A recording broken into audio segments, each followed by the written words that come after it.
Հաղորդման հովանավորն է «Տուն դեպո» կահույքի խանութ սրահը։ Հաղորդման հովանավորն է Dream Park հյուրանոցառեստորանային համալիրը։ Հաղորդման հովանավորն է Աջափնյակ բժշկական կենտրոնը։ Բարի լույս սիրելի հեռուստադիտող, դուք կրկին դիտում եք Բարև Երկիրը, ինձ ու Դիանային, նշանակում է ժամանակն է ստանալու տեղեկատվություն, լսելու լավ երաժշտություն եւ ունենալու լավ հյուրեր։ Շնորհակալ եմ ձեր առավոտվա սոշնթեյը մեզ հետ կիսելու համար եւ հուսով ենք, որ այսօրվա մեր պատրաստած տեղեկատվությունը ձեզ դուր կգա։ Ողջույն Արմին, բարի լույս սիրելի հեռուստադիտողներ, բարև Երկիր։ Այո, մենք պատրաստ ենք, մեր հոգիներն ու սրտերը պատրաստ են, որպեսզի ձեզ ողջունենք, ձեզ հետ հրաշալի րոպեներ անցկացնենք։ Հրաշալի Կիրակի է, որովհետև առաջին հերթին Ծաղկազարդի Կիրակին է այսօր։ Մինչ կանդրադառնանք իհարկե օրվա բոլոր թեմաներին, հիշենք մեր գործընկերներին, նրանք են Տուն դեպո խանութ սրահը, Dream Park հանգստյան գոտին եւ Աջափնյակ բժշկական կենտրոնը։ Այ, եթե ուզում եք կտրվել Երևանյան իրականությունից, գնալ բնության գողտրիկ անկյունում վայելելու բնությունը եւ իրականությունը, ապա կարեւոր է եւ հատկանշական է, որ ձեր մոտ հիմա ֆիքսեք Dream Park-ի հասցեն եւ գնաք այնտեղ, որպեսզի վայելեք ձեր շաբաթը Կիրակի կամ շաբաթվա յուրաքանչյուր օրը։ Իսկ առողջության մասին պետք է ամենօրյա գրաֆիկով հոգ տանել, այստեղ ձեզ կօգնեն Աջափնյակ բժշկական կենտրոնի փորձառու մասնագետները, դիմեք եւ վստահ եղեք, որ յուրաքանչյուր խնդիր իր լուծումը կգտնի։ Դե իհարկե Տուն դեպո խանութ սրահի մասին էլ կարծում եմ խոսում են արդեն իսկ մեր վառ գունեղ բարձերը, բազմոցը եւ բազկաթոռները սեղանը մոռացանք։ Այո։ Նաև հիշեցնեմ այն հասցեները, որտեղով կարող եք հետևել մեր թողարկումներին, դրանք են Երկիր մեդիայի YouTube-յան ու Telegram-յան ալիքները, ինչպես նաև Երկիր մեդիայի ու Բարև Երկրի Facebook-յան ու Instagram-յան հարթակները։ Սկզբի համար այսքանը, արդեն սկսենք ներկայացնել օրվա հետաքրքիրը։ Ովսաննա բարձրյալին, օրհնյալ լինի նա, ով գալիս է Տիրոջ անունով, օրհնյալ լինի մեր հոր Դավթի թագավորությունը, որ գալիս է։ Խաղաղություն երկնքում եւ փառք բարձունքներում։ Այսօր մեծ պահքի 7-րդ Ծաղկազարդի Կիրակին է։ Այն նվիրված է Հիսուս Քրիստոսի Երուսաղեմ հաղթական մուտքի հիշատակին։ Այսօրը պատրաստվում ենք մուտք գործել պահքի վերջին շաբաթ, որը կոչվում է Ավագ շաբաթ։ Սա Քրիստոսի չարչարանքների շաբաթն է, որը Տերը կրեց իր վրա վերցնելով մարդկության մեղքերը։ Առաքյալները պատմում են, որ հրեական զատկից մեկ շաբաթ առաջ, երբ ողջ ժողովուրդը երկրի բոլոր կողմերից դեպի Երուսաղեմ էր ձգվում տոնին մասնակցելու համար, իր աշակերտների հետ Երուսաղեմ է ուղևորվել նաև Հիսուս Քրիստոս։ Համաձայն եկեղեցու հայերի Հիսուսի առջև հանդերձներ նետելը խորհրդանշել է մեղքերից ազատվելը, իսկ ոսկեր եւ ճյուղեր ընծայելը առանձնակի պատիվներ ու հանդիսավորություն։ Ծաղկազարդի նախօրեին շաբաթ օրը կատարվում է Ծաղկազարդի նախատոնակը, բացվում է խորանի մաբարաքույրը, իսկ արդեն Կիրակի առավոտյան բաց վարաքույրով մատուցվում է Սուրբ Պատարագ եւ ժողովրդին բաժանում են օրհնված իթենու կամ ուռենու ճյուղեր։ Այսօր նաեւ մանուկների օրհնության օրն է։ Այսօր նաեւ շատ հետաքրքիր է, որ կարող եք ծաղիկներ նվիրել բոլոր նրանց ու շատ անսպասելի ում շատ եք սիրում։ Այո, պետք է ծաղիկը, կանաչը, բողբոջները, ճյուղերը շատ լինեն այսօր։ Մեր հաջորդ նորությունը կհետաքրքրի հատկապես երաժիշտներին, որովհետև այսօր նշվում է Դաշնամուրի միջազգային օրը, որի հեղինակը գերմանացի ժամանակակից դաշնակահար Նիլս Ֆրամն է։ Օրը նշվում է տարվա հենց 88-րդ օրը, խորհրդանշելով Դաշնամուրի 88 ստեղները, որոնցից 52-ը սպիտակ են, 36-ը սև։ Գեղեցկագույն Դաշնամուրը ստեղծել է իտալացի երաժշտական գործիքներ ստեղծող վարպետ, կլավեսինահար Բարտոլոմեո Քրիստոֆորին 1700-ական թվականներին։ Նա մշակել է հատուկ մուրճիկային մեխանիզմը, որը թույլ է տվել փոխել ձայնի բարձրությունը կախված ստեղներին հարվածելու ուժից։ Իսկ ահա երաժշտության այբուբենը, նոտաները, ավելի ճիշտ դրանց նախատիպերը ստեղծվել են շատ ավելի վաղ, 11-րդ դարում, եւ դրանք իրենց անուններն ու պատվավոր տեղերը հնգագծի վրա ստացել են դեռևս այդ ժամանակ։ Մինչ այդ եկեղեցական երգչախմբերի անդամները մեղեդիները գրի էին առնում հատուկ նշաններով, նևմաներով։ Այո, դրանք տարատեսակ կեռիկներ ու գալարագծեր էին, որոնք երգիչներին մոտավորապես ցույց էին տալիս մեղեդային շարժման ուղղությունը, բայց դրանցով մեղեդին ճշգրիտ ամրագրել հնարավոր չէր։ Ժամանակի ընթացքում ելքը գտավ իտալացի վանական երաժիշտ Գվիդո Դարեձոն, Գծերը, կեռիկները եւ տառերը ընդհանրացնելուց հետո նա աստիճանական քայլերով ստացավ նոտագրման ժամանակակից պատկերը։ Իսկ նոտաների անուններն էլ վերցրեց Սուրբ Հովհաննես Մկրտչին ծնված եկեղեցական հին օրհներգից։ Լատիներեն հիմնը բաղկացած էր 7 տողից, իսկ յուրաքանչյուր տողի մեղեդին նախորդից 1 տոնով բարձր էր սկսվում։ Այսպիսով, վերցնելով յուրաքանչյուր տողի առաջին բան, կստացվում է բոլորիս հայտնի դո, ռե, մի, ֆա, սոլ, լա, սին։ Դա պետք է երկելով ասել։ Շարժվենք դո, ռե, մի, ֆա, սոլ, լա, սի։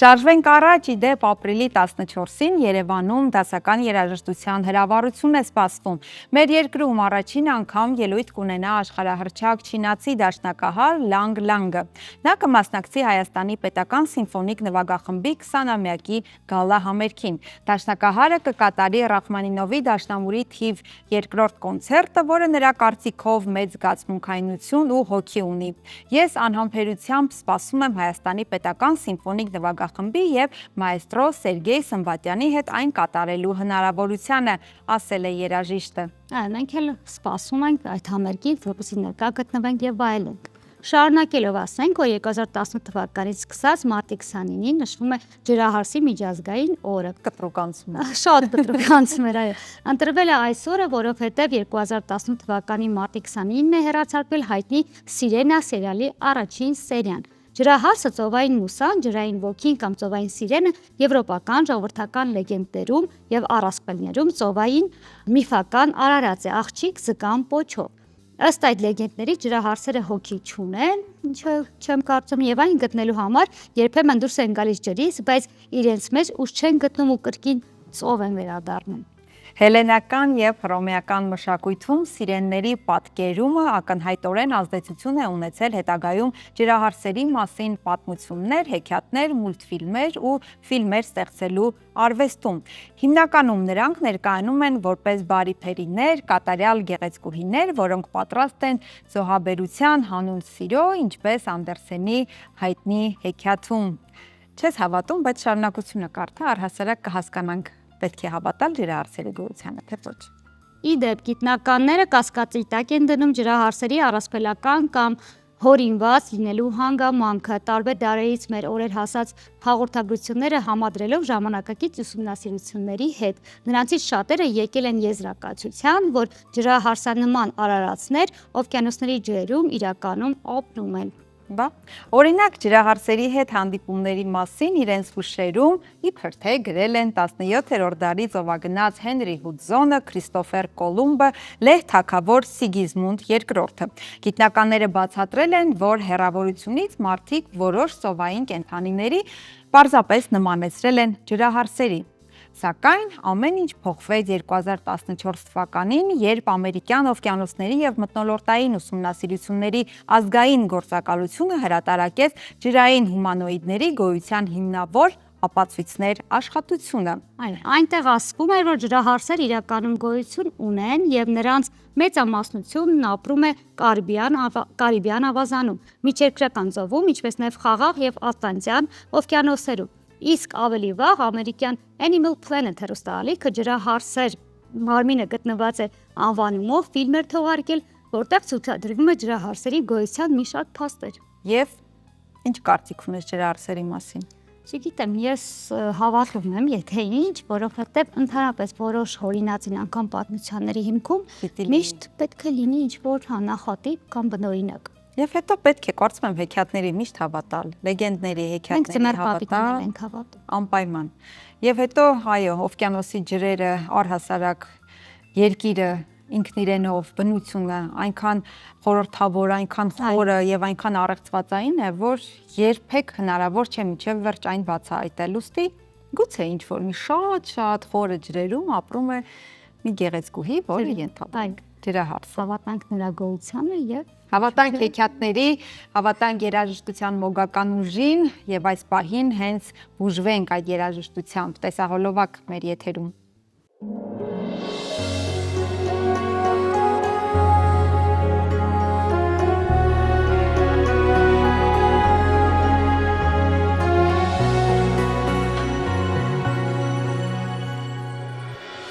Հիշում եմ մեր սիրո այգում նստած Ինձ քո տված սիրուց աչքերս թաց Երբ ինձ ասել ես քեզ դարձել եմ թանկ Որ ինձանից բացի էլի ինչ աշխարհ ինչ կյանք Դու ինձ ասել ես ամեն անեմ ես Հիշում ես ասացիր սիրում եմ քեզ Որ քո միակն եմ էլ չկա ինձ պես Որ իմը կլինես Բայց դե արի ուտես Սերս տարար Սերս վարար Սիրտս արար Հեռու տարար Սերս տարար Սերս վարար Սիրտս արար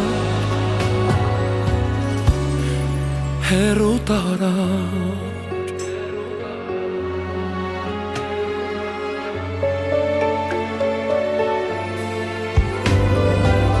Ինձ քեզ սերվում տեսնել դժվար է շատ Ասես հաշվեմ աստղերը ես հաթափ Ասես պիտի հիշեմ քեզ անընդհատ Որ արցունքները իմ հոսեն գնան կատ-կատ Չեմ դադարել ես միշտ սիրել եմ քեզ Քեզ միշտ էլ համարել եմ իմը ես Ուզել եմ իմ սիրով թե վերառնես Ինձ հետ երկինք առնես Բայց դե արի ուտես Սերս տարար Սերս վարար Սիրտս արար Հեռու տարար Սերս տարար Սերս վարար Սիրտս արար Հեռու տարար Սերս տարար Սերս վարար Սիրտս արար Հեռու տարար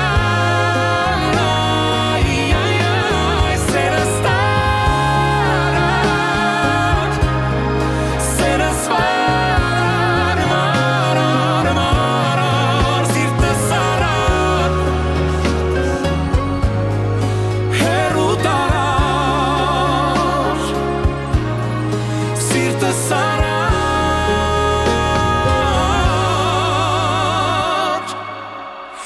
Հեռու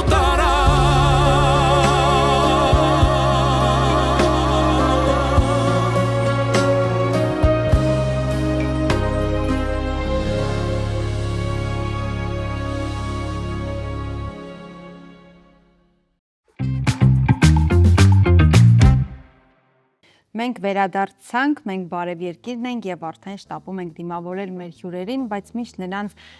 ներկայացնելը դիմավորելը ես հիշեցի 3 քանդակագործ Արա Հարությունյանի ծննդյանովն էր եւ նրա խոսքերը հիշեցի Արմին, երբ ասում էր ստեղծագործողը արվեստագետը չի ծերանում, ինչպես չի ծերանում արվեստի գործը, հա, որը հավերժական ճշմարտություն է։ Այ հիմա երբ խոսենք արդեն այս ներկայացումից, կարծում եմ սա տեղին է հիշել, որովհետև արդեն դասական դարձած ներկայացում, արդեն բոլորի կողմից շատ սիրելի, այդ հավերժության մեջ արդեն մնացած եւ ճշմարիտ ներկայացումը այսօր նորովի է վերադարձել բեմ, արդեն նոր սերնդով, նոր դերասանախմբով։ Այո, կամերային թատրոնի արդեն դասական դարձած եւ սիրված կառավարական համերգ ներկայացումը կրկին բեմ է վերադարձել եւ արդեն նոր դերասանախմբով, ինչի մասին էլ մենք այսօր խոսելու ենք, ունենք շատ հետաքրքիր լավ հյուրեր երիտասարդ։ Դերասաններ Լիլիթ Թոքատյան, Ռաֆայել Թալասյան եւ Նարեկ Ալեքսանյան։ Բարի լույս։ Բարի գալուս տաղավար։ Լիլիթին շնորհավոր ենք եւ այս մեկ ամսակի շրջանակում։ Այո։ Պրեմիերան արդեն ներկայացման եղել է։ Պրեմիերայի էմոցիաներից կուզենք խոսել եւ հաջորդիվ երբ լինելու նորից։ Խոսի Լիլիթը։ Լիլիթը արդեն անոնսների կարգով Facebook-ի Այո, շատ է էջերում ներկայացնում։ շատ ներկայացնում է, բայց ոչ բոլորը ունեն Facebook, ընտրում են ունեն։ Հա, երևի ամենաշատ էմոցիաները ես եմ ունեցել պրեմիերայի օրը ու ընդհանրապես փորձերի ընթացքում, որովհետև շատ եմ ցանկացել խաղալ հենց կառավարական համերգ ներկայացումը։ Շատ ուրախ եմ, որ վերջապես կայացավ, երազանքս կատարվեց։ Շնորհավոր ինչի արդի, այո։ Բայց ես միշտ պատկերացրել եմ ուրիշ սերնդի հետ, բայց փաստորեն բախտս բերել է հիանալի խաղանջերի։ Այսինքն ավելի ավակ սերնդի Հա, հետ էիք որովհետև իրենց էի նայում, ասում էի դե ես իրանց հետ շատ եմ ուզում խաղամ, բայց հետո տեսա ովքեր են եկել։ Շատ արժանի խաղանկերներ։ Լիլիթ իսկ ինչի եք ուզում հենց այս ներկայացման մեջ խաղալ, Ամենահետաքրքիր այլևս դրել է լուսանկար, երբ այո, ընդամենը 4-5 տարեկանում բեմում նկարվել է առաջին կարծեմ այսինքն դեռ այդ տարիքից միևնույն է եղել եք թատրոնում, գրեթե բոլոր ներկայացումներից բնականաբար պատառիկներ հիշում եք, բայց ինչու եք ուզում հենց այս ներկայացման մեջ խաղալ։ Դե կառավարական համերգ ներկայացումը 45 տարի է ինչ կա կամերային թատրոնում ու ինձ համար ամենակամերային թատրոն ներկայացումն է։ Դրա համար սենց չգիտեմ, մի անգամից դա էր գալիս մտքիս, ասում էի մենակ թե խաղամ, հենց խաղայի կառավարական համերգը արդեն ճանապարհս բաց էր կամերային թատրոնում։ Իհարկե աղջիկներին ընդհատել չի կարելի, բայց թույլ տանք նաև ձեր խաղանկերներին Ռաֆայել եւ Նարեկ։ Խնդրում եմ պատմեք, թե արդյոք ձեզ համարել էր երազանք, թե այսպես ինտեգրվեցիք եւ հետո հասկացաք, որ իսկապես երազանքի դերեր են սրանք։ Ռաֆայելը նոր թատրոնում Ես 2 տարին կլրանա ամռանը, որ ես կամերային թատրոնում եմ։ Ես հիշում եմ, երբ որ ես երեխա էի դեռ մի 10-12 տարեկան ու ես հեռուստացույցով միշտ տեսնում էի, որ կամերային թատրոն, միշտ կառավարական համերգի գովազդը միշտ կար հեռուստացույցում, որ նայում ասում էի ու տենց մերոնք ասում էին, որ նայ տես էս կամերային թատրոնի ժողովուրդն է, բա։ Ու տենց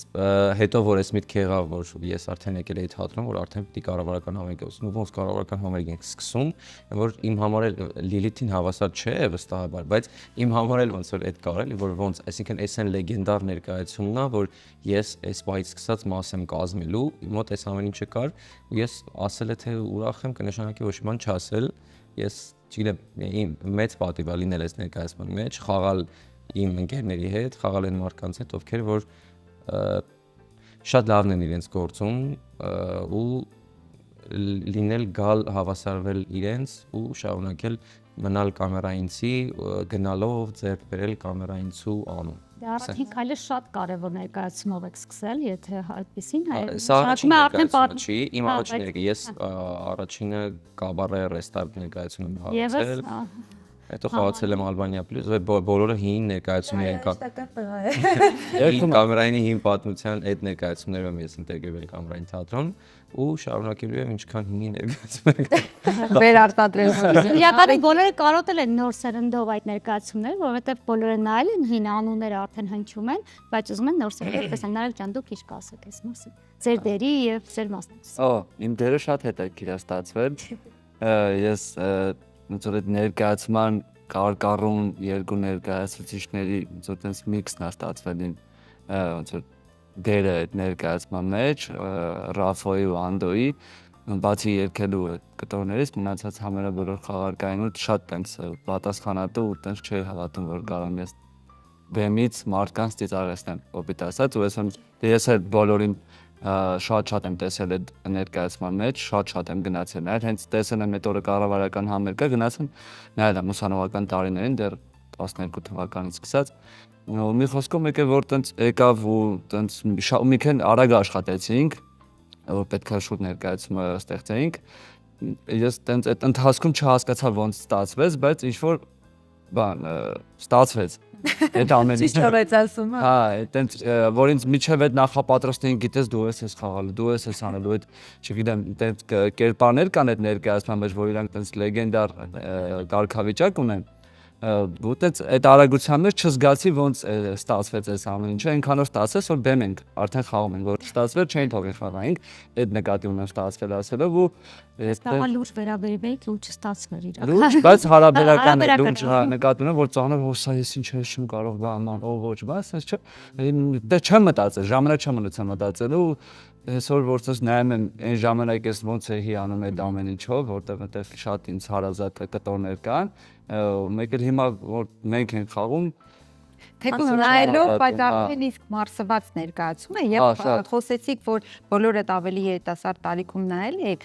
մի հետաքրքիր բան քննարկենք, երբ որևէ բեմադրություն կամ ֆիլմ վերաթողարկվում է, միշտ այդ հաջորդ դերասանների մոտ այդ վախը կա կրկնօրինակելու, հա, որքան էլ որ տեքստը նույնն է, սցենարը նույնն է, բայց միևնույնն է այդ խաղը կրկնօրինակելու հետաքրքիր սերունդների մարտական կրիկը իհարկե հումորային ձևաչափով կամերային թատրոնի, բայց դա նաև կարող է բեմ փոխանցվել։ Նրանցից հետո այդ գործը անել է նույն դերերը խաղալու ինչ դժվարություններ ունի։ Իրենց շնորհիվ շատ ավելի թեթև է անցնում այդ ամենը ու այդ պատասխանատվության ծանրությունը մենք չենք զգում։ Պատասխանատվությունը կա, բայց ծանր չի, որովհետև մեր ավակ սերունդը, ինչպես որ մենք ասում ենք, շատ աջակցող են ու մենք հիմա իրենք Միացյալ Նահանգներում են, ու արդեն վերադարձել են, բայց դեռ չեն խաղացել իրենց համար։ Չեն տեսել։ Չէ, անհամբեր սպասում ենք ապրիլի 17-ին գան դիտելու շատ պատասխանատու ներկայացում են ունելու, որովհետև Սենիկ Բարսեղյան հենց մեզ օգնել է վերաբեմադրելու ընթացքում, ինքն էլ մեզ հետ աշխատում, բարերն է ինքը բեմադրել, մի խոսքով այդ ամենը ինքն է արել, դրա համար շատ լայվად սպասելու ենք գան, բայց համոզված ենք, որ շատ պոզիտիվ լավ արձագանք եք ստանալու ու միայն ճիշտ խորհուրդներ ենք լսելու։ Լավ արձագանքներ արդեն նաև նկատել ենք պրեմիերայից հետո, սկզբում հաղորդման քննարկեցինք, բայց չմանրամասնեցինք, կասեք առանձին ինչպիսի նամակներ եք գուցե ստացել կամ քննադատություններ լսել եք թե ոչ, միայն դրականն եք լսել այդ մասին խոսենք։ Առանց քննադատության ինձ թվում է առողջ չի ու պարզ չի, տակ չի, առանց քննադատության չի լինի, բայց այդ քննադատությունը այնքան անկեղծ է, այնքան տեղին է, որ քննադատություն ասվածը այն չի, որ օրինակ տես դու ստեղ դուրս եկար, ոնց որ այտենց պետք չի, տես մի դուրս արի, սենց դուրս արի, այլ նենց է, որ այսինքն այս կտորում լեժեպիտովարին ինչ հավես է, այլ դու էլ որ բան կանես, որ ոնց որ դու էլ կզգաս, որ տենց լավ է, այս խորհուրդների կարգով ոնց որ սենց է եղել քննադատական, իսկ գովեստի առումով ոնց որ պետք չի շատ ասել, որ երեխեք դուք վերջն եք, որովհետև չգիտեմ այդ կարող է իրականում, բայց իրականում համացանցում հենց այդպիսի կոմենտների եմ հանդիպել, որ վերջն եք։ Այո, երեխեք դուք վերջն եք, ես ինչ էր տիրում, ես ինչ արեցիք, ու այդ կոմենտները կարդալով անդադ ես ինքս դեռ չեմ դիտել, կամ երևի ապրիլ 17-ին ու իսկապես զարմացած էի, որ նոր սերունդ պետք է որ քննադատեին հայավարի, բայց շատ դրական։ Եվ նույնիսկ եթե քննադատում են, մտածում են ոչ թե գուցե խաղը չեն հավանում, այլ դեռ տպավորություն կա այն ներկայացումից, փորձում են զուգահեռներ գուցե տանեն, այ սա նրա նման չխաղաց։ Հա, այդ առումով պատասխանատվությունը շատ է, որովհետև արդեն ինչ որ սպասումներով են գալիս, հա, ու արդեն նրան սովորած է աչքը գալիս ու տեսնում են որ ուրիշ դեմքեր մի պահ խորթ է, բայց հետո այնպես են կանում, որ համենայն դեպս էլի այդ ջերմությունները զգան, հա։ Մի հատ հատված կա, որ ես Մղթեր Ավետիսյանի դերն եմ խաղում, այդ կտորում ես այդ դերն եմ խաղում, որը որ տարիներ շարունակ Մղթերը խաղացել է ու կային մարդիկ, ովքեր որ գալիս էին ասում էին, որ ասեն, հիշում ենք մխոտ, այս կտորն, ու դրանից ոչ թե լնա որ դա ես ինչ պիտի անեմ, այլ լավ, դե որ մխուն սենց հարել, հավես է եղել, ճիշտ է եղել, սաղ սիրել են բոլորը, ասում ես մի հատ դրա մի քիչ ավել է կամ մի քիչ որ սենց ոչ թե նման, այլ նենց որ ոնց որ այդ ամեն ինչը բարի վերցնում է։ Ես ուրախ եմ, որ հենց մեր ավակ սերունդը միշտ գալիս է ու մենք իրենց հասցնում գունակ ստեղ ոնց է իրենց անում, իրենք շատ մեծ հաճույքով մեզ օգնում են։ Սկզբից պատմում են։ Համար ուղղակի ուզում եմ իրենց ասեմ շնորհակալություն, մենք ձեզ սիրում ենք։ Նարեկ Ալեքսանյան, Ռաֆայել Իրանոսյանի հանճարել էտյուդը։ Ախոներես ձեզ այդ։ Դեռ չի տեսել, ասում եմ, բայց Նարեկին բոլորը շատ սիրել են, այդ կերպարում բոլորը շատ սիրել են։ Մենք վստահ ենք, որ տենց է լինելու, բայց դեռ վարպետը պիտի գա եւ ձեռք աչը։ Օրինակ մտ հետաքրքիր բան ասեմ, թատրոնում մեր ավելի ավակ սերնդի ներկայացուցիչներից եղել են մարդիկ, որոնց ներկայացումը նայել են ու օրինակ մեկը իմ հետ կապված, որ ես արդեն 7 տարի թատրոնում խաղում եմ, չեմ հիշում արդեն քանի ներկայացում, կներեք, բայց ինձ ասում մենք քեզ նորովի բացահայտեցին, մենք չգիտենք որ դու այսպես կարող ես, որտեղ քանի որ Լիլիթը նշեց որ կառավարական դա հենց կամերային թատրոնն է, ոնց որ այդպես ներկայացանք շատերս ու հենց ավելի մեծ սերնդի համար ովքեր դեռ շատ վաղուց են խաղացել այս ներկայացումը, ասին վայ ով է դու կարաք սուգանեք, որտեղ այս ժանրի մեջ չենք դեռ ներկայացել, ուրիշ ժանրի մեջ։ խաղացել, այդ էլ է շատ հաճելի էլի լսել նման։ Նաև մենք Սուրեն Պողոսյանով խաղացել է նախորդ սերնդի հետ Այո, Սուրենն էլ օրը։ Սուրենի համար Պողոսյան շատ էլի զարմանալի էր այս ամենը, այս փոփոխությունը, բայց շատ մեծ հաճույքով ինքն էլ եկավ միացավ մեր։ Հետաքրքիր է սովորաբար թատրոնների մասին, հատկապես թատրոնի կուլիսային պատմություններից խոսելիս բոլորը բողոքում են, բայց դուք գովում եք ձեր ավագ սերնդին, արդյոք ոչ մի անկեղծ է, ասած ինչ որ չեն քողարկում են բաները, Սերեկներ բայց մեկ Չէ, լուրջ չկա, անկեղծ։ Եվ դա կառավարական համերգ ներկայացման կուլիսներում մի առանձին ներկայացում է, այսինքն այնտեղ մի ուրիշ ավելի, ոչ թե ավելի, այլ մի ուրիշ հետաքրքիր պատմություն է կատարվում, էլի, որ առանձին ոնց որ sense պատտենք ներկայացումը, դա էլ մի առանձին Մի առանձին է։ Ու կցանկանայի նշել, բանե կներ։ Չէ, ասեք։ Դե քանի որ հիմա մենք խոսում ենք այդպես ասած մեր հանդիսատեսի հետ, իրանց համար ենք այս ամեն ինչը պատմում, ուզում եմ նշեմ, որ հանդիսատեսի այդ օրվա տրամադրությունը, այդ օրվա իրաց ներկայությունը ներկայացման ժամանակ շատ կարևոր է։ Իրանք ոնց որ մեր այդ հավասար էներգիան ապահովեն, եթե իրանցից էներգիա չգա մեզ, ներկայացումը այդ օրը վատ կլինի, ինչքան մենք փորձենք այն ինչ որ գիտենք պետք է հստակ կանենք, բայց եթե իրանցից այդ էներգիան չեկավ, իրանք մերը չխաղացին, մերը չարձագանքեցին այդ ամեն ինչին, չծիծաղացին թեկուզ, ներկայացումը կփլվի։ Այսինքն շատ մեծ դեր ունի այդ ներկայացման ժամանակ հանդիսատեսը, ովքեր որ պետք է գանեն, խնդրեմ որ այնպես լավ տրամադրված էներգիայով գան, ովքեր որ նույնիսկ տեսել են, այդ կատեգորիայի հանդիսատեսն է կա, որ տեսել է, ու եկել է հիմա մեզ է նայում, ու այդ համեմատությունը դեռ չեմ լսել։ Եթե լսել եք ասեք։ Ես չեմ լսել, բայց գիտես ինքն այն ժամանակ ավելի չի եղել, նույնիսկ այդքան։ շարունակ։ Ինձ հետաքրքիր է ամբողջությամբ վերաբեմադրվել է նույնությամբ, թե որոշակի երգեր, պարեր ավելի ժամանակակից են դարձել կամ գուցե փոփոխվել։ Պարերը մի փոքր տենց փոփոխություններ կան, բայց հիմնականում կարելի ասել ընդհանուր ֆորման նույնն է։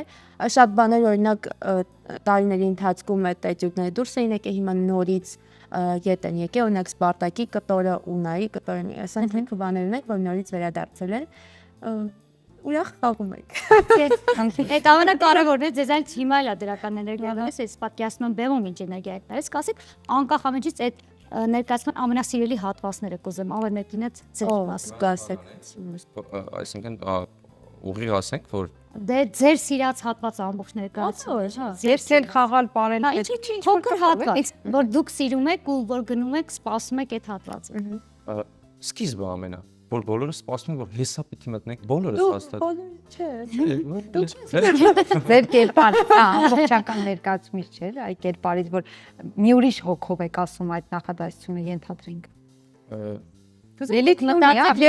Ես Այստեղ գիտի ինչ ասել։ մենք դե երկու գործողությունից է բաղկաց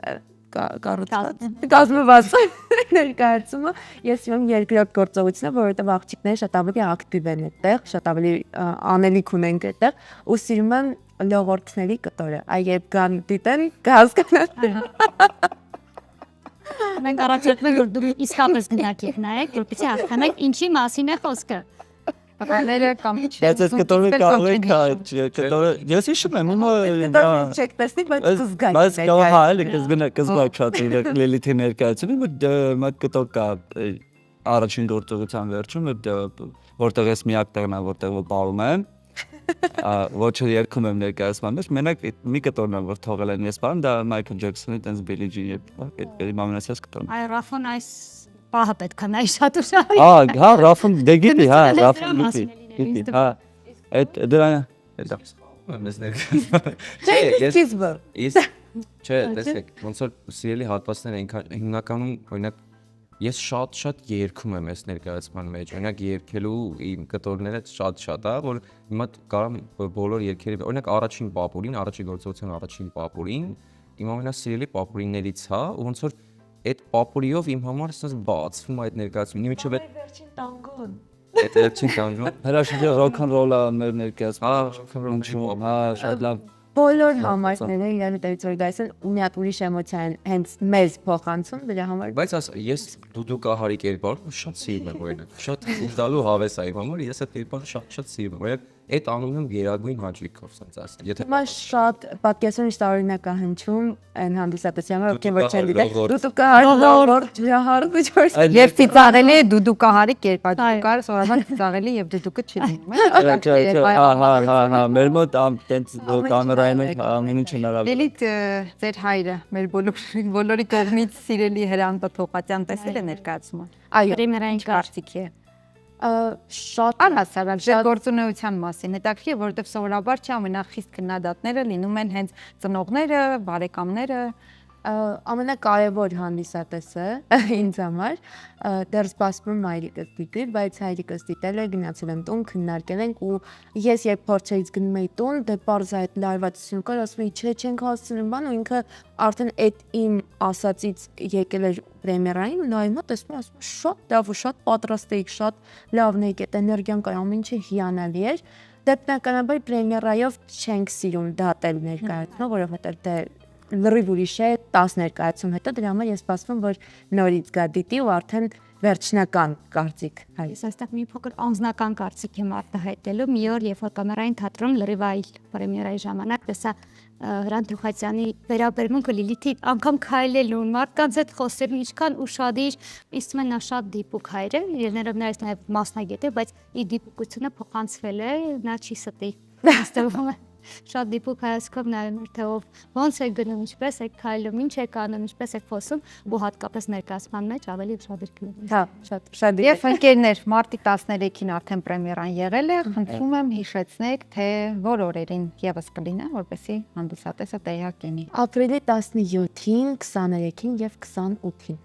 Շատ լավ, հատկապես որ Facebook-ով Լիլիթը շատ պարտաճանաչ հիշեցնում է։ Ես Պետք է հետևել Facebook-ում եւ Instagram-ում եւ կամերայինի էջին եմ հետևեք, այնտեղ ամենիշտ ամեն ինչ կա, ողջ ինֆորմացիա։ Շնորհակալություն ձեզ, շատ մենք ուրախ գեղեցիկ զրույցի համար, ձեր դրական էներգիան իհարկե փոխանցվեց, ինչպես ասում են, բեմի նվիրալները պիտի այսպեսին լինեն։ Անընդհատ խոսեն բեմից, անընդհատ խաղան, անընդհատ ապրեն։ Իրական եւ դրական լիցքերով լինի։ Շնորհակալություն ձեզ։ Մեր տաղավարում էին սիրելի հեռուստադիտողներ, դերասաններ Լիլիթ Թոխատյանը, Ռաֆայել Թալասյանը եւ Նարեկ Ալեքսանյանը, խոսում էինք կառավարական համերգ արդեն 4 տասնամյակից ավելի, եթե չեմ սխալվում, այո, բեմադրված ժամանակ առ ժամանակ իհարկե ընդհատումներով այս ներկայացման մասին, որը հիմա արդեն իր կայուն դիրքն ունի կամերային թատրոնի բեմում։ Մենք բարև երկիրն ենք, շարունակեք մնալ մեզ հետ։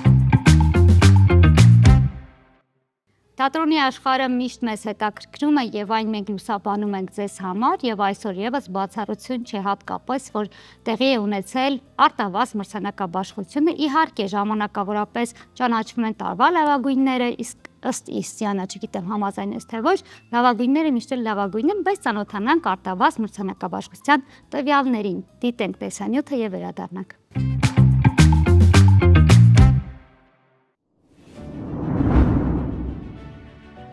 Թատրոնի միջազգային օրը մարտի 27-ին Երևանի Ստանիսլավսկու անվան ռուսական դրամատիկական թատրոնում հավաքվել էին թատեր աշխարհի մարդիկ։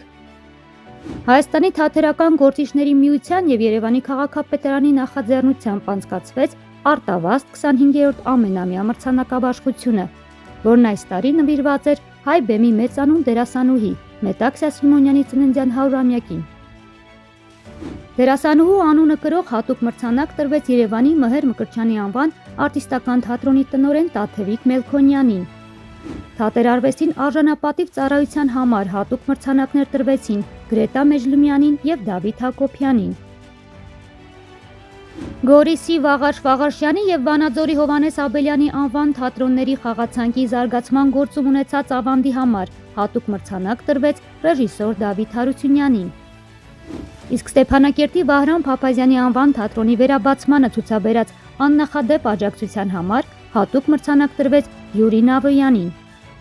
Արտավազդ հատուկ մրցանակների արժանացան ֆրանսահայ ռեժիսոր դերասան Սիմոն Աբգարյանը, ամերիկաբնակ դերասանուհի Նորա Արմանին։ Լավագույն դերասան մրցանակը տրվեց Նարեկ Բաղդասարյանին, Սոս Սարգսյանի անվան համազգային թատրոնի Պենելոպե ներկայացման մեջ Անթեի դերի համար։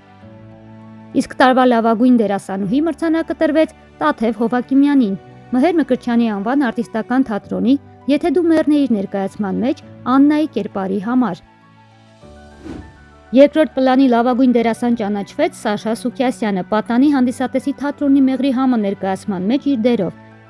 Իսկ երկրորդ պլանի լավագույն դերասանուհի ճանաչվեց Ելենա Վարդանյանը, Ստանիսլավսկու անվան ռուսական դրամատիկական թատրոնի յամա ներկայացումով։ Վարդանյանը բեմ բարձրանալու ևս մի կարևոր առիթ ունեցավ։ Լավագույն ներկայացում մրցանակը ևս տրվեց յամա ներկայացմանը, որի ռեժիսոր Գոր Մարգարյանը նաև արժանացավ յամա ներկայացման համար լավագույն ռեժիսուրամրցանակին եւ 42-24 ներկայացման համար լավագույն երիտասարդական ներկայացում մրցանակին։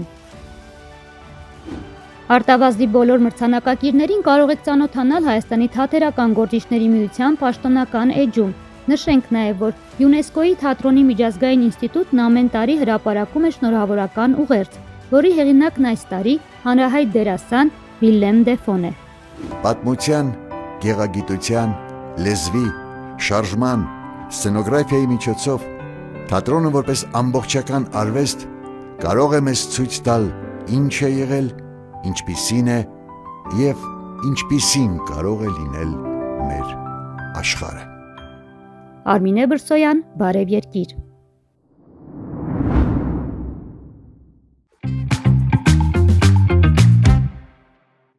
Բարի լույս սիրելի հեռուստադիտող, շարունակվում է Բարև երկիր եւ թատերական մթնոլորտը մեզ մոտ նույնպես շարունակվում է։ Ուզում ենք ասել, որ մարտի 13-ին Ստանիսլավսկու անվան ռուսական դրամատիկական թատրոնում Պատրիկ Զյուսկինդի հայտնի ստեղծագործության մոտիվներով բեմադրված կոնտրաբաս ներկայացման առաջնախաղն էր։ Ներկայացումը բեմ կբարձրանա նաև մարտի 31-ին, բեմադրություն, որն անդրադառնում է ստեղծագործ մարդու ինքնության որոնմանը եւ լսված լինելու մշտական ձգտմանը։ Այո, եւ հենց այս ներկայացման մասին ենք զրուցելու դերասանուհի Լիլիա Մոկոչյանի հետ։ Բարի լույս Լիլիա, բարի գալուսն է տաղավար կրկին։ Շնորհակալ եմ հրավերի համար։ Եվ մի ամսյակը ձեր շնորհավորում ենք։ Շնորհակալ եմ ձերն էլ։ Շնորհակալություն։ Ինչպես եք, ինչպես եք սկսել փորձերով։ Ոչ, այս պահին ընթացիկ փորձեր չունեմ։ Ինչի համար ուրախ եմ բավականին, որովհետև յուրաքանչյուր ներկայացումից հետո ինձ բավականին երկար ժամանակ է պահանջվում հանգստանալու։ Նույնիսկ արդեն այդ ներկայացումը խաղալուց եւ նույն ներկայացման հաջորդ այո, տեսեք, քանի որ առաջնախաղը կոնտրաբասի տեղի ունեցել մարտի 13-ի, դեռ շատ քիչ ժամանակ է անցել, որպեսզի ես այսպես ասած կարողանամ վերականգնվել եւ նոր ուժերով, նոր եռանդով նվիրվեմ, սկսեմ աշխատել մեկ այլ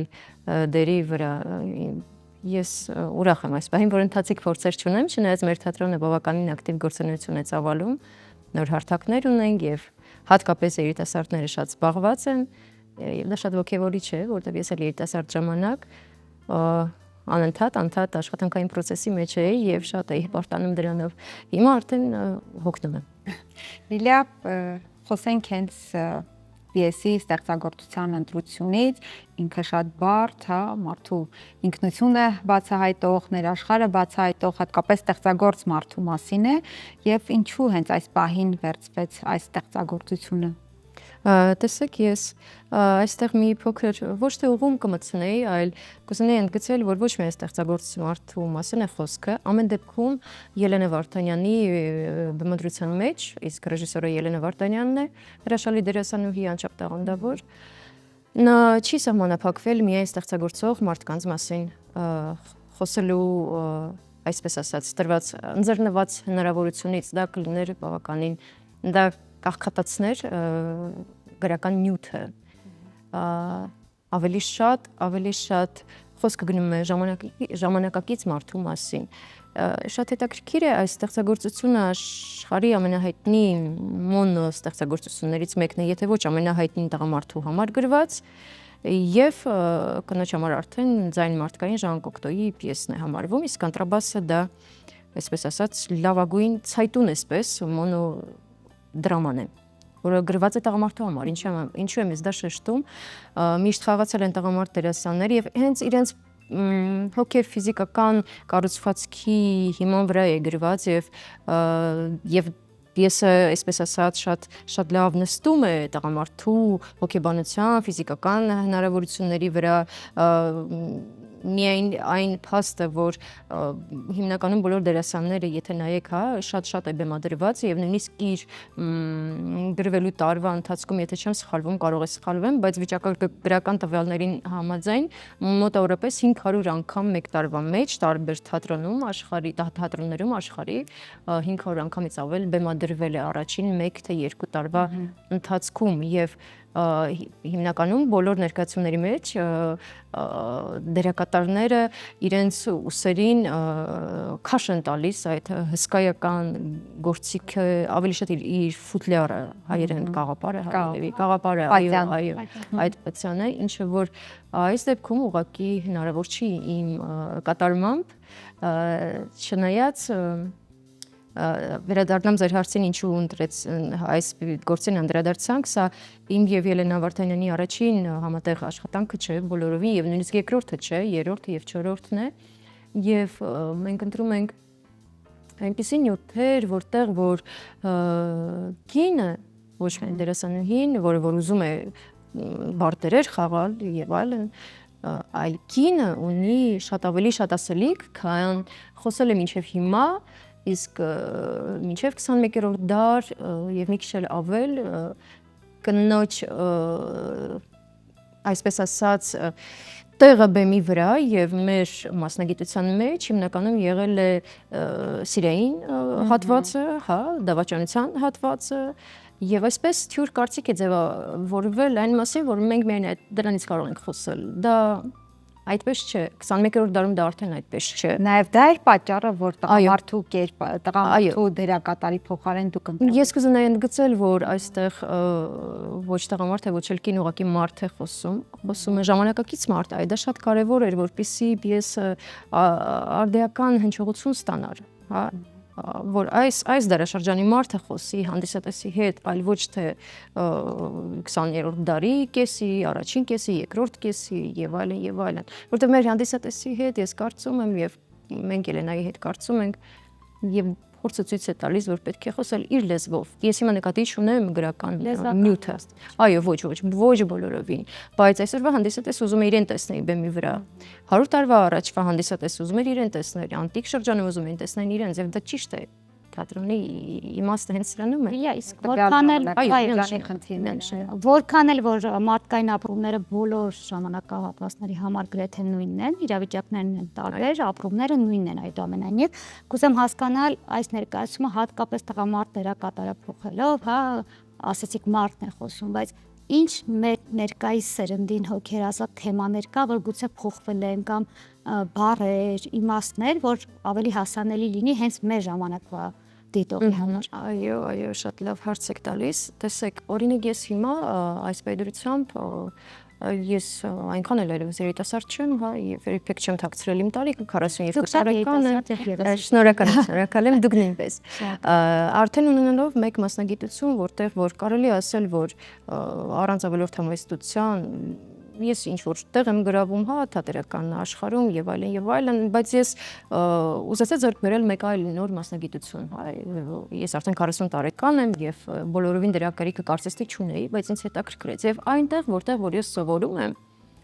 իմ տարիքի մի փոքր ավելի երիտասարդ կամ մի փոքր ավելի ինձնից տարիքով մեծ կանայք են, բոլորը կանայք են սովորում կայացած իրենց մասնագիտություններում, հրաշալի մասնագիտություններում, ապահովված ամեն ինչով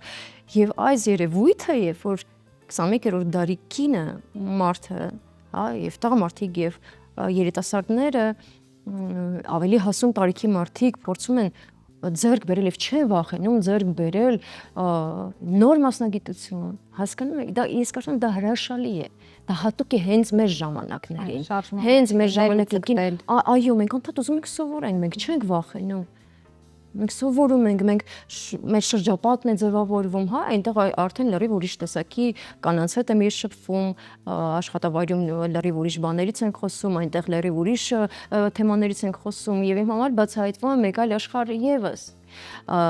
Եթե վերադառնամ հարցին եւ սկսենք եւ խոսեմ այն մասին, թե ինչ հարցեր է բարձրացնում պիեսը, հենց այս հարցերը, օրինակ Ելենայի համար շատ կարևոր էր, որպեսզի պիեսում բարձրացրած հարցերը բերեին հանդիսատեսին հասցնեին այն կետին, որտեղ որ նա կորոշի, որ ամեն մի տեսակի խնդրի լուծում կարող է գտնել մարդը։ Եվ ամեն ինչ մարդու ձեռքերում է։ Չկա անելանելի այնպիսի իրավիճակ, իհարկե, եթե որևէ սարսափելի դժբախտություն չի կատարվել մարդու հետ, որևէ մոտիկ Աստված մի արարծե չի մահացել մարդու կյանքում, որի հետ հնարավոր է, որ մարդը այլևս չկարողանա հաշտվել։ Եթե այդպիսի բան չի կատարվել, մնացած բոլոր խնդիրները գոնե մեր ժամանակներում լուծելի են, միանշանակ լուծելի են։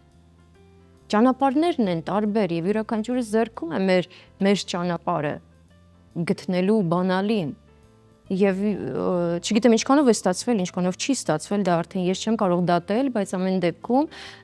մենք հանդիսատեսի հետ գնում ենք այդ ճանապարհով։ Մենք գնում ենք այդ ճանապարհով։ Ինձ հետպես արձագանքեց, կարևոր է նախ ինչպես արձագանքեց, նաև ինձ հետաքրքիր է որ Ելենան ինքը էմոցիոնալ, բայց հանդարտ ազնվոր, ինքը կյանքում էմոցիոնալ, բայց բեմի հետ աշխատելիս հանդարտ ազնվորություն է։ Դուք եւս բեմում շատ հանդարտ եք։ Ինչ էմոցիոնալություն եք հանդիսատեսից նկատում, այսինքն արտահայտությունների վրա, ձեր սպասած տեղերում արձագանքում են թե ոչ։ Ես բեմում այդքան հանդարտ չեմ, ես դա չգիտեմ, նույնիսկ կարող է չգիտեմ մասնագիտական թերություն է թե ես այդպեսին եմ, ես այդքան հանդարտ չեմ իրականում, Ելենան էլ չէ, չգիտեմ, ես գիտեմ, ես եմ ավելի էմոցիոնալ, ավելի, այսպես ասած, ես նկատում եմ, մեկ անգամ ենք խաղացել դեռ ներկայացումը կեփվի, միսուարյուն կստանա, հա, պրոֆեսիոնալ լեզվով ասած, մենք սիրում ենք դա ասել առայժմ կմախքն է, ֆունդամենտն է, որի վրա դեռ տունը պետք է կառուցվի եւ ինքը մի տարի հետո կդառնա լրիվ ուրիշ ներկայացում, որտեղ մի տարվա ընթացքում ես եմ փոխվում են խաղընկերները, փոխվում է իմ կյանքը, ինչ որ բաներ են կատարվում, այդ ամենը հետք է թողնում եւ ես ամեն անգամ ուրիշ բան եք խաղալու, դա միանշանակ է։ Իհարկե չքանդելով ներկայացման այսպես ասած բնականon ընթացքը նախ արձագանքում են շատ անսպասելի տեղերում, անչափ անսպասելի տեղերում։ Օրինակ կան հատվածներ, երբ որ իմ կերպարը բավականին այսպես ասած ողբերգական սիտուացիայում է գտնվում։ Ինքը այդպես է իրեն թվում։ Մեր յուրաքանչյուրի խնդիրը մեր համար մեծ խնդիր է, չէ՞։ Դա կարող է կողքից թվալ, թե այ հարգելիս, այս ինչի մասին է ստարապում, չէ՞, ու այդպես կարող լինի, բայց եթե սա իմ խնդիրն է, ես բավականին այո, ճիշտ է այդպես։ Ես տեսնում եմ, որ այս պահին հանդիսատեսը մի քիչ անհամարձակ, բայց ծիծաղում է։ Կան դեպքեր, երբ որ ես տեսա, որ ընդհակառակը կարծես թե ես շատ թեթև տեսարան եմ խաղում եւ շատ ծիծաղելու բանի մասին եմ խոսում, այդպիսի պատմություն ունի հայ կերպարը եւ պատմում է իր թե ինչպես էր ուզում ինքը փլուզեր տապալեր կոնցերտի բնականon ընթացքը, ասում էր լավ կլիներ օրինակ վերցնեմ եւ կոնտրաբասը ջարդեմ, հա, կամ դիմացից նստած վիոլանչելի գործիքին այսպես քսեմ բանով իմ սմուչով, աղեղով, այդ ընթացքում ես տեսնում եմ հուզված աչքեր։ Ես չեմ կարող բացատրել ինչպես է սա աշխատում։ Ես չգիտեմ սրա պատասխանը։ Ես չգիտեմ ինչու է այսպես։ Կարծես թե իմ համար անսպասելի է։ Սա յուրաքանչյուրի կյանքի հակառակը լիներ, բայց ինչու են այստեղ ես տեսնում լացակումած աչքեր, կարծես թե պիտի հակառակը լիներ, ես դրան էի սպասում։ Իսկ այնտեղ ես տեսնում եմ մարդկանց, որոնք ծիծաղում են, որոնց համար թվում է թե ծիծաղելի բան է, իսկ պերսոնաժը, կերպարը այս պահին գտնվում է էմոցիոնալ շատ վատ, շատ ծանր վիճակի մեջ։ Ինչու է առաջացնում ծիծաղ, ինչու են առաջացնում լաց։ Հնարավոր է նաև գրական նյութն է դրան բերում, քանի որ սա տրագիկոմեդիա ժանրի մեջ է գրված, հա, աշխարհի բարդագույն ժանրներից մեկն է, երևի ամենաբարդը դերասանի կատարման համար։ Իա կպատմեք անձնակազմի մասին, ովքեր են աշխատել, որքանով տեղյակ են հակուսների մասով Յուլիաֆինքն է աշխատել, բոլորի մասին կուզեմ նոր փոքր տա։ Արդեն բեմադրիչի մասին խոսեցինք, հա, իմ մեծ բարեկամ, իմ մեծ ընկեր, հրաշալի դերասանուհի, այելի գեղեցկուհի Ելենա Վարդանյանը։ Ես բեմում մենակ չեմ, ես շրջապատված եմ շատ գեղեցիկ դերասանուհիներով, շատ բարեկազմ, շատ գեղեցիկ, շատ հրաշալի շարժվելով եւ այլն, նրանք շատ կարեւոր ֆունկցիա են կատարում բեմի վրա եւ այսպես ասած լիարժեքացնում են ամբողջ ներկայացման, այսպես ասած, այդ կտավ են ստեղծում։ հա, եթե մի քիչ ավելի կերպարային խոսենք, Անահիտը Գաբրիելյան, Քնարիկը Թումասյան, Աննան Պուշկինը եւ մեր երիտասարդ գեղեցկուհի դերասանուհին Խաչատրյան Աննան, ինչպես նաեւ ես անչափ շնորհակալ եմ մեր ռեժիսորի օգնականից, մեր սիրելի դերասանուհի Լիանա Սևոմյանից, որը նաեւ զբաղվում է ռեժիսորի օգնականի գործառույթներով, այսպես ասած։ Նա շատ է ինձ օգնում, նա պրոֆեսիոնալ դերասանուհի է եւ անդադ մոտենում ասում էր Լիլա, ինձ թվում է այստեղ դու կարող ես մի քիչ ավելին անել, դու կարող ես դա անել, փորձիր, այնպես եմ ուզում, որ այսպես մի բան լինի, եւ ես փորձում եմ եւ ամսի 13-ին պարզվեց, որ ճիշտ էի փորձում, ճիշտ բաներ ասում, այո, եւ Յուլիան Ֆինկին արդեն նշեցինք, որ չափազանց ճաշակով, չափազանց այսպես ամեն ինչ դետալներով, ամեն ինչը այսպես գա, հագուստը ստուգի, օձիքը ուղղի, հա, փոխկապը ուղղի եւ այլն, հրաշալի աշխատում Յուլիան այս առումով Իրականում երևի ունի նաև համ հին ժամանակներն է բերում, համ նորովի է։ Այո, կարողանում է համադրել, արդիականացնել եւ թողնել էպոխան, եւ թողնել եւ բերել ժամանակակից դարձնել եւ այնպես անել, որ դերասանը եւ հատկապես դերասանուհին բեմում հրաշալի տեսք ունենան։ Չնայած իմ համար դա այդքան կարեւոր չի, բայց ամեն դեպքում Կերպարային առումով։ Ես ավելի շատ սիրում եմ այսպես ասած ինչ որ քոսոտ Գործիքի վրա նվագելու խնդիր եղել է, թեկուզ տարական սովորելու, հա, այդ տարական գոնե շարժումները յուրացնելու, թե չկա։ Ոչ, մենք չենք ունեցել չեմ ունեցել այդպիսի առաջադրանք ռեժիսորի կողմից, իհարկե եթե ունենայի, ես արդեն նույնիսկ մտադրված էի գնալ օպերա եւ այնտեղ խնդրել էի երաժիշտներին, որպեսզի ինձ հետ մի քանի, այսպես ասած, վարպետության դաս անցկացնեն։ Ես այնտեղ ունեմ ընկերներ, որոնք պատրաստ էին դա անել, բայց մենք չունենք դրա խնդիրը, որովհետեւ այստեղ գործիքը սիմվոլիկ մարդն է։ Ինքն է այդ գործիքը։ Այդ գործիքը ինքն է փակված այս պատյանի մեջ։ Ինքն է։ Գործիքը ինքն է ասում է ես այսպիսին եմ, ես այնքան աշխարհի ամենալավ գործիքը չեմ։ Ես վատ եմ նվագում, ասում։ Այսպես է դասավորվել։ Ինչպես մարդը պատյանում։ Հա, այո, այդտեղից է դե ամեն դեպքում ռուսական գրականությունը իհարկե ամբողջ աշխարհի գրականության վրա թողել է շատ լրջագույն հետ։ Դա քննարկման թեմա չէ եւ դա այսպես ասած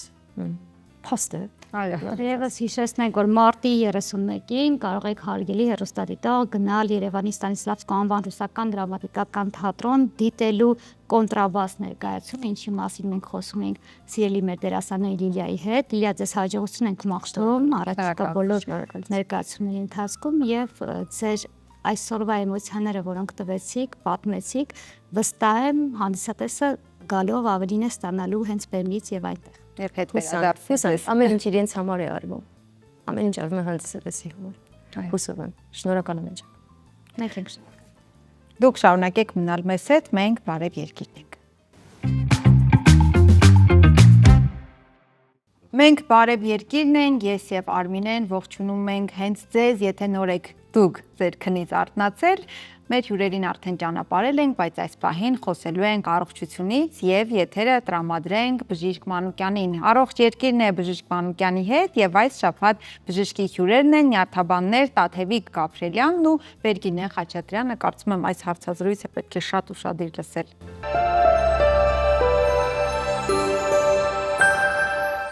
Ողջունում եմ ձեզ հարգելի բարեկամներ, կրկին առողջ երկիրն է եթերում, ես Բժիշկ Մանուկյանն եմ եւ ինչպես միշտ հետարքիր հետազոտությունների եւ կարեւոր հիվանդությունների մասին ենք զրուցելու, թերևս բոլոր հիվանդությունները կարեւոր են եւ այսօր զրուցելու ենք նյարդաբանների հետ, ողջույն։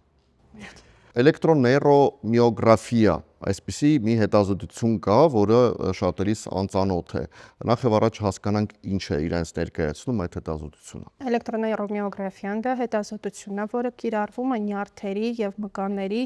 աշխատանքի խափանման ժամանակ։ Հետազոտվում են ինչպես պերիֆերիկ, այնպես էլ կենտրոնական նյարդերը, որը թույլ է տալիս ավելի նյարդաբաններին եւ այլ մասնագետներին հասկանալ ախտորոշման ճշգրտման համար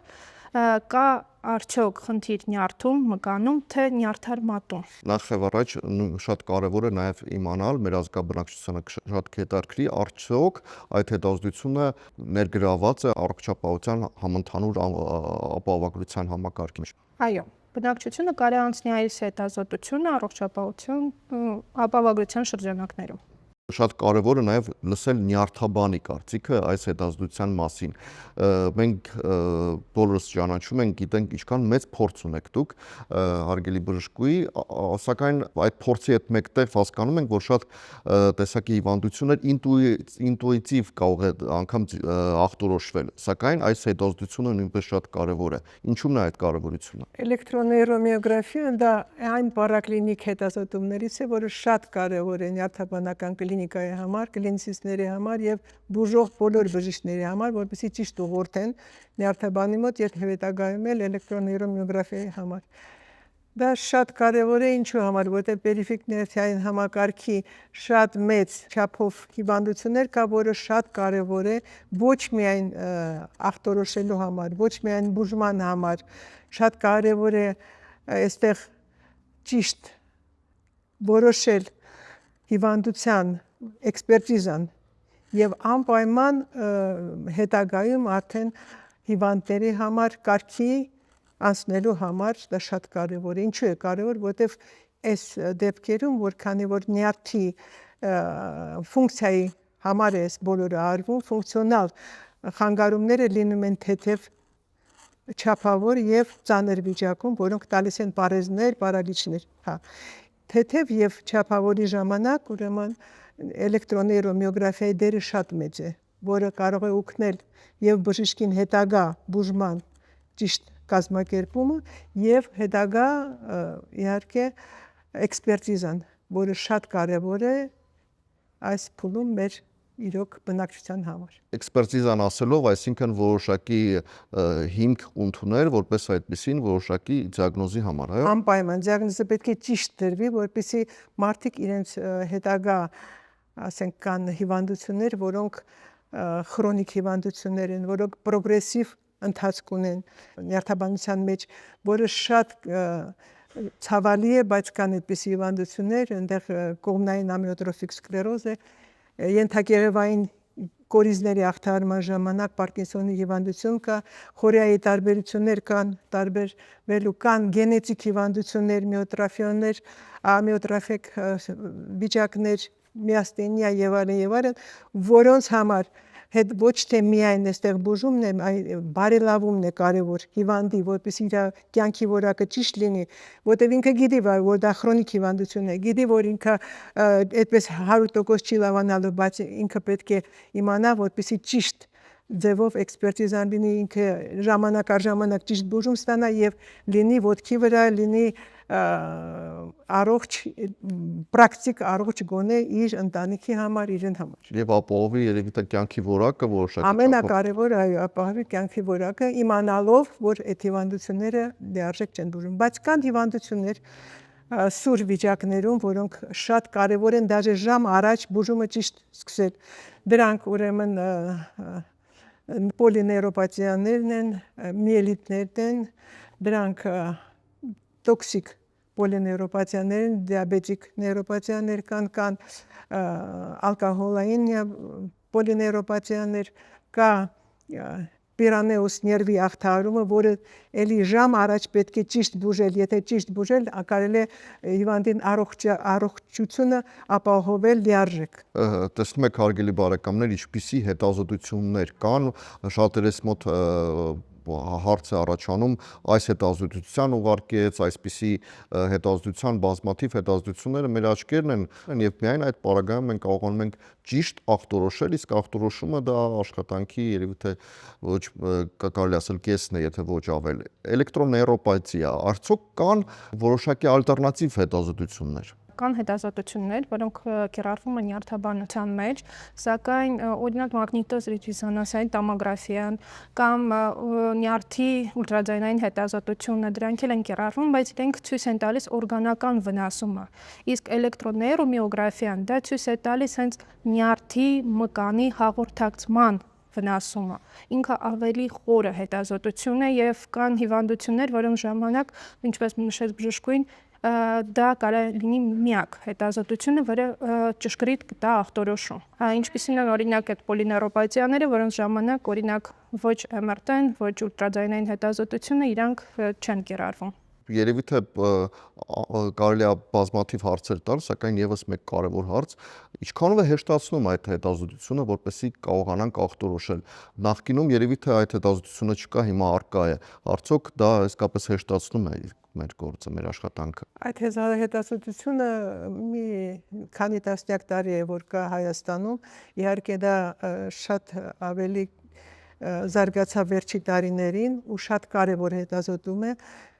Կա ամբողջ մի բաժանմունք նևրոլոգիայի ինստիտուտում ման Մոսկվայի, այնտեղ պատրաստում են մասնագետներ, շատ կարևոր տեղ է դա եւ այնտեղ մասնագետը, որը դրանով զբաղվում է, Յուսևիչ ազգանունը, եթե չեմ սխալվում, ոչ միայն գիտական աշխատանքներ են կատարում այնտեղ եւ շատ օգնում են բոլոր հիվանդներին, որոնք դրա կարիք ունեն։ Իսկ նորից եմ ես շեշտում, որ այս բանին մեզ համար շատ ավելի կարևոր է ճիշտ էքսպերտիզան։ Դա կլինի զինակոչիկի էքսպերտիզա, դա կլինի հաշմանդամության ճիշտ որոշում, որովհետև այնտեղ կա մի քանի չափեր, որի ֆունկցիայի, ներվի ֆունկցիայի աշխատանքի ճիշտ կազմակերպումը կա, թեթև արտահայտված ֆունկցիայի խանգարում կա, չափավոր եւ կա ծանր, որոնք բերում են պարեզների, պարալիչների։ Եվ ըստ այդ դիագնոզի ախտորոշման պետք է կայացվի հետագա